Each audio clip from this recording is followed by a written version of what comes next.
Selamat datang di channel Keluarga Pandu, rumah berbagi cerita dan pesan.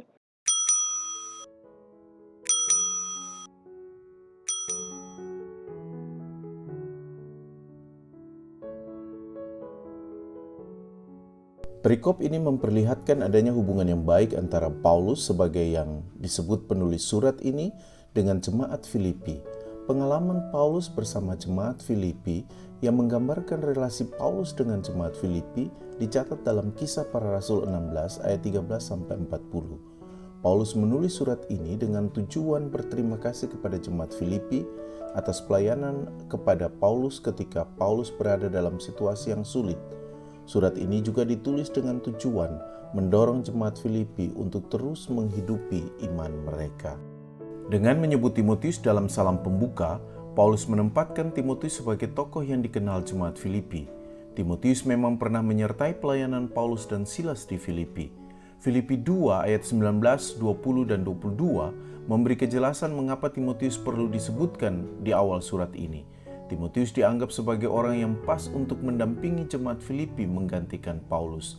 Kehadiran Timotius dalam jemaat Filipi lah yang akan mampu memberikan ketenangan bagi Paulus yang sedang dipenjara terkait dengan kepeduliannya kepada jemaat Filipi. Pengutusan Timotius ke Filipi oleh Paulus juga terkait dengan keseriusan Timotius dalam memperhatikan kepentingan jemaat Filipi dan juga kesetiaan Timotius dalam membantu pelayanan. Jadi sebagai orang yang akan hadir untuk membantu Paulus mendampingi jemaat Filipi, Paulus merasa perlu sejak awal memperkenalkan atau menyebut nama Timotius sebagai orang yang juga ikut menyapa jemaat Filipi.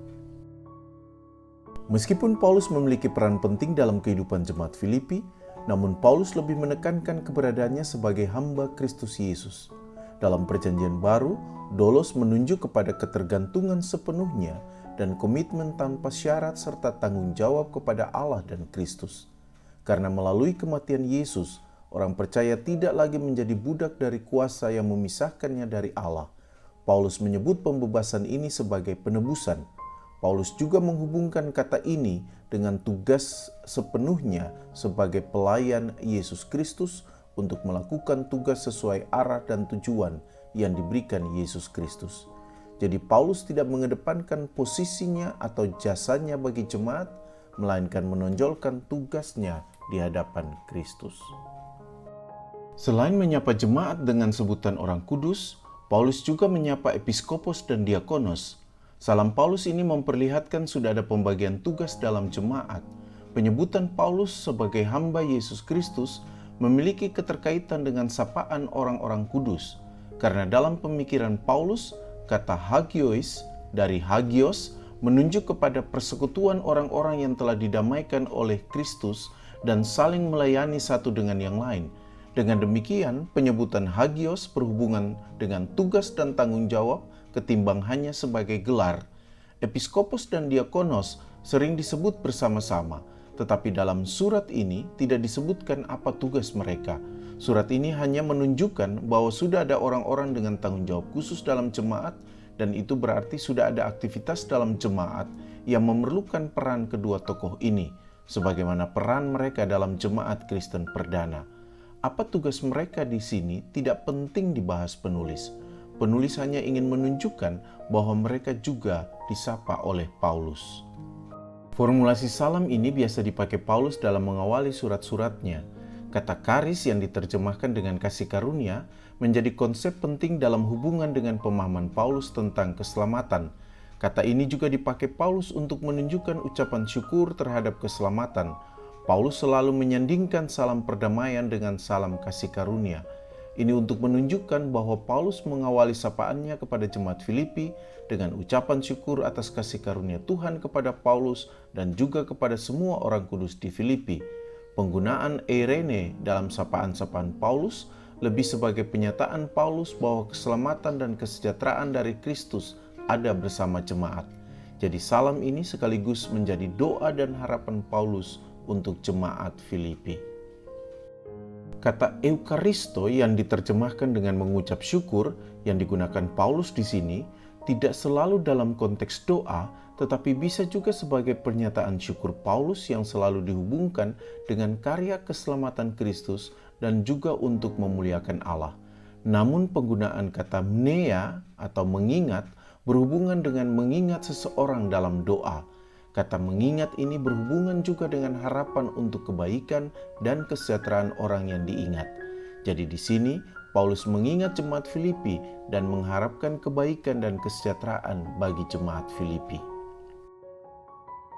Ayat keempat menegaskan hubungan antara mengingat dan mengucap syukur sebagai bagian dari doa yang dinaikkan Paulus untuk jemaat Filipi. Penulis surat Filipi menggunakan kata deese dari deesis yang diterjemahkan elai dengan berdoa. Kata deesis sejajar dengan kata deomai yang dalam perjanjian baru memiliki makna meminta atau mencari. Sedangkan kata deesis lebih memiliki makna meminta kepada Allah dalam arti berdoa. Sebagaimana makna yang juga muncul dalam tulisan-tulisan Paulus, saya memilih mengartikan deesis sebagai pertama, bentuk kesalehan iman Paulus yang selalu mendoakan orang-orang yang dilayaninya, dan kedua, wujud Paulus memohon pertolongan Tuhan untuk karya misinya kepada saudara-saudara di Filipi.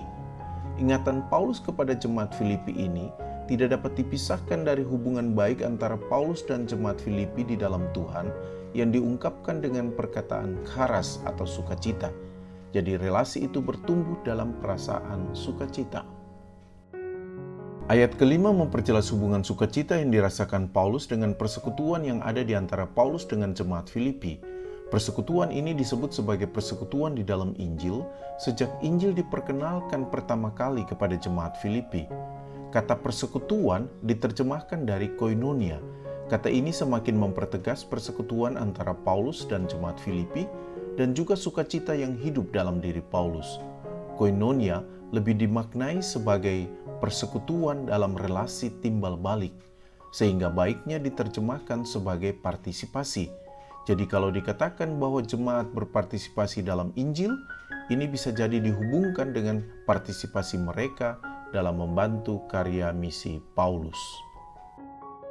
Paulus yakin bahwa Allah lah yang mengawali pekerjaan yang baik di dalam jemaat Filipi. Kata memulai diterjemahkan dari en-archomai, dari kata dasar archomai, dan dalam perjanjian baru berhubungan dengan karya keselamatan dalam Yesus Kristus. Jadi ergon agaton yang diterjemahkan dengan pekerjaan yang baik, berhubungan dengan Injil karya keselamatan yang dikerjakan Allah dengan berpusat pada Yesus Kristus. Tetapi dalam konteks misi Paulus dengan jemaat Filipi, pekerjaan yang baik ini bisa juga memiliki dua makna lain. Pertama, karya keselamatan dalam misi Paulus untuk jemaat Filipi, dan yang kedua, partisipasi jemaat Filipi dalam mendukung pemberitaan Injil keselamatan dalam bentuk bantuan, khususnya secara materi. Tepatlah jika LAI menerjemahkan epitelesei dengan menyempurnakan, karena epitelesei tidak hanya berarti sampai selesai, tetapi menyempurnakan. Kesempurnaan itu hanya terjadi pada hari kedatangan kembali Yesus Kristus. Ayat 7 kembali meneguhkan kedekatan hubungan Paulus dengan jemaat Filipi. Paulus menggunakan kata, "Sebab kamu ada di dalam hatiku."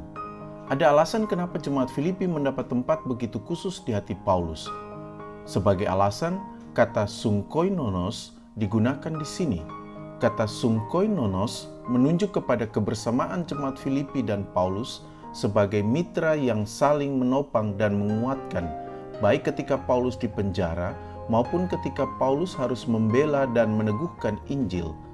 Kata charitos dari charis dalam diri jemaat Filipi dihubungkan dengan sungkoinonos.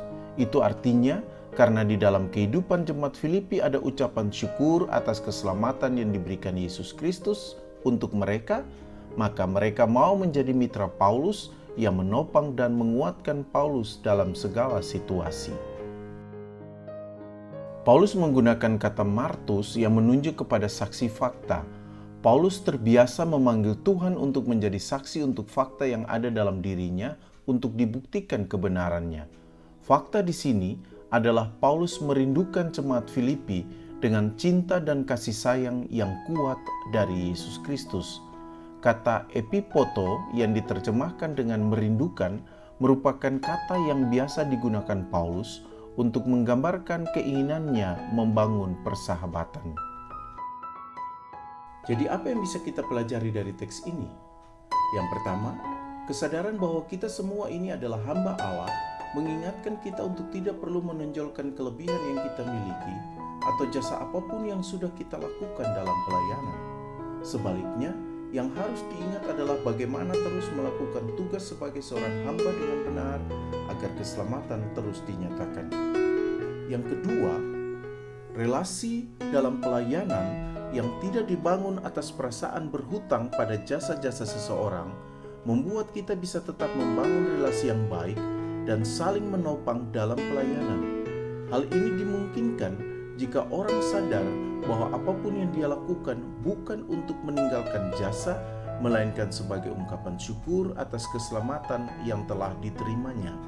Yang ketiga, tetaplah mendoakan orang-orang yang mendukung pelayanan gereja dan juga mendoakan pelayanan-pelayanan yang akan dilakukan agar pelayanan ini bertujuan hanya untuk menyatakan karya keselamatan Allah dalam Kristus Yesus, bukan untuk menonjolkan pribadi sang pelayan.